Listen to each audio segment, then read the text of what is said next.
अब हम पढ़ेंगे यण संधि। यण संधि क्या है? यण संधि, इस यण संधि को समझने के लिए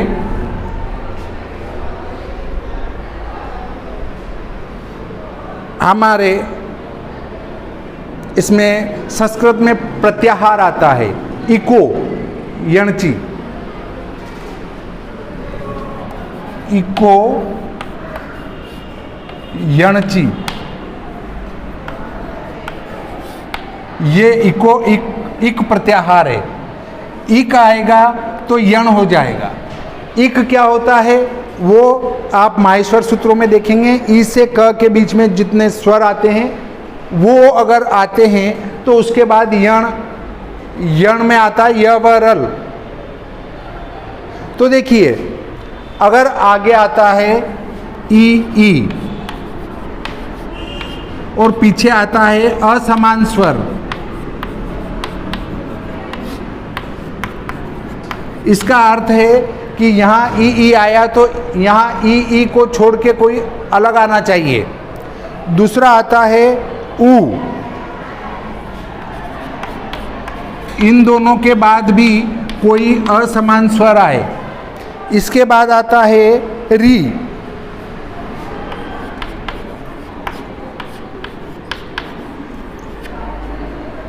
इसके बाद भी कोई असमान स्वर आना चाहिए। और री, इसके बाद भी कोई असमान स्वर आना चाहिए। तो वहाँ पर ई का य होगा, ऊ का व होगा, री का र होगा, री का ल हो जाएगा। यहाँ क्या होगा? ई का य, ऊ का व, री का र और ली का ल, ये हो जाएंगे। नहीं आ रहा है समझ में? यहाँ ई आता है और इसके पीछे अगर अ आ जाता है तो ई और अ मिलकर यहाँ पर य हो जाएगा। मैं उदाहरण दूंगा, क्लियर हो जाएगी बात। देखिए इसका उदाहरण आता है यदि धन अपि। यदि धन अपि,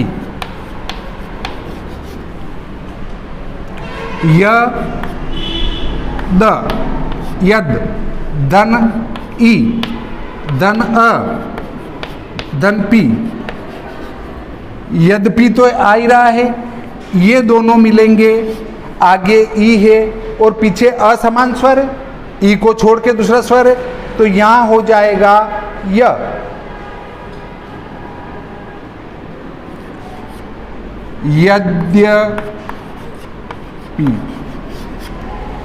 यद्यपि हो जाएगा।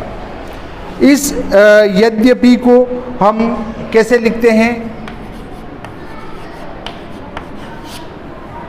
यद्यपि हलंत नहीं लगेंगे, इनके पूरे पूरे अक्षर होंगे, यवर अल हो जाएंगे। कहीं कहीं आधे भी लिखे हैं, कहीं पूरे लिखे हैं।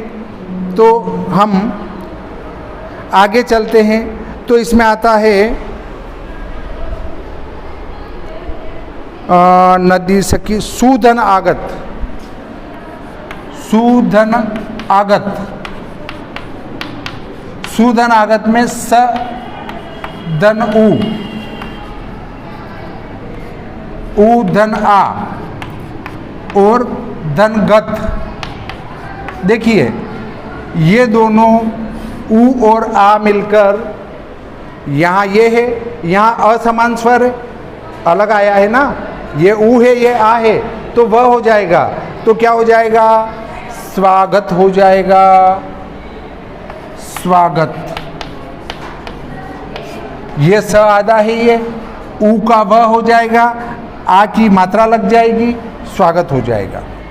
तो देखिए यहाँ पर चाहे ये पूरे रखो या आधे रखो, एक बात मैं समझा देता हूँ, ये वास्तव में आधे ही हैं, परंतु कहीं पूरे क्यों लिखे हैं कि वो जो है पीछे वाली मात्रा लग के पूरा अक्षर हो जाता है, वर्ण हो जाता है। तो ई का तो य हो जाएगा, पीछे अगर आ लगा तो य रहेगा, और अगर पीछे अ लगा तो और आ लगा तो या हो जाएगा। यदि यहां उ आया, ई उ आया तो यू हो जाएगा। अरे ऊ की मात्रा लगेगी यहाँ की, और इस ई का तो यह हो ही रहा है, इसलिए यहाँ कभी कभी वो हलंत हटा दिए गए हैं, पर वास्तव में इन वर्णों के आधे अक्षर ही बनते हैं। तो इसको कहते हैं हम यण स्वर संधि।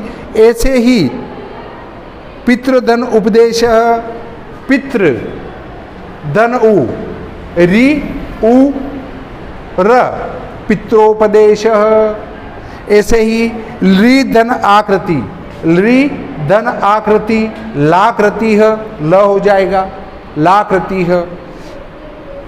इस प्रकार ये आपकी यण संधि यहीं पूरी होती है। उसके बाद आती है अयादि स्वर संधि। इसमें कोई दिक्कत हो आई समझ में? अब आती है अयादि संधि।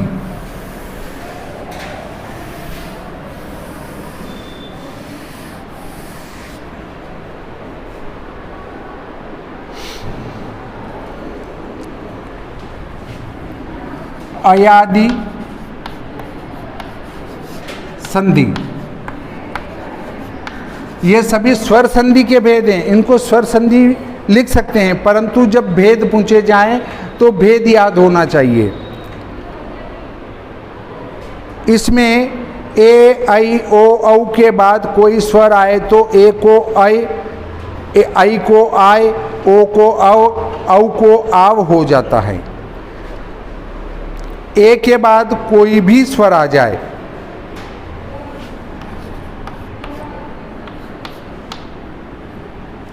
भिन्न स्वर,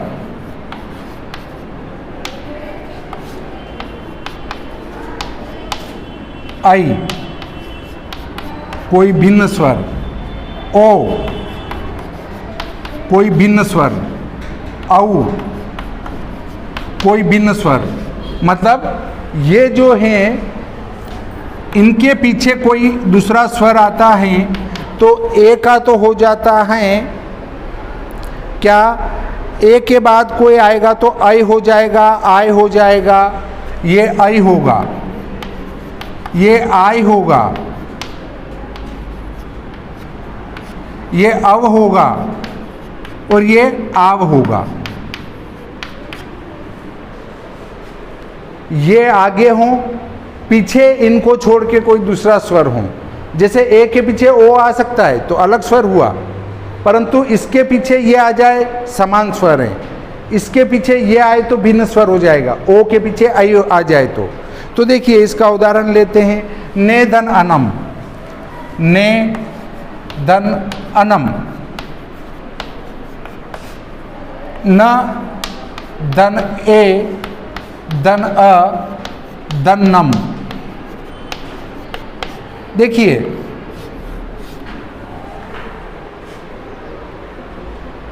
ए के बाद कोई दूसरा स्वर आता है तो अय हो जाएगा, तो न में अ लग गया, न ए का अय हुआ नहीं तो ये न हो गया, ए का अय हुआ, न अ न में लगा और यह और अ इसमें लग गया, पूरा हो गया, और नम नए नम हो गया। ऐसे ही हम अगले उदाहरण को लेते हैं। शे धन अनम, शे धन अनम, ए अ मिलकर ऐ हुआ तो श य नम, श य नम। ऐसे ही हम लेते हैं पो धन अकह, पौ धन अकह, पौ औ, अ भिन्न स्वर है, औ है और अ है, यहाँ अलग अलग स्वर है दोनों, तो औ का हो जाएगा आव। तो यहाँ प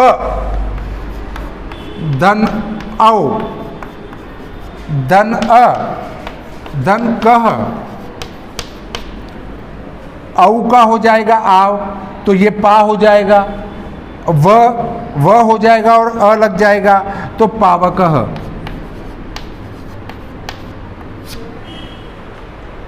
प इसमें आव होगा, आव का आ इसमें लग जाएगा तो पा हो जाएगा, व के अ की मात्रा पावक पा व हो जाएगा पूरा और कह पीछे लग जाएगा पावकः। इस प्रकार से हम इसको परिभाषित कर सकते हैं। भौ धन उकह भावुकः।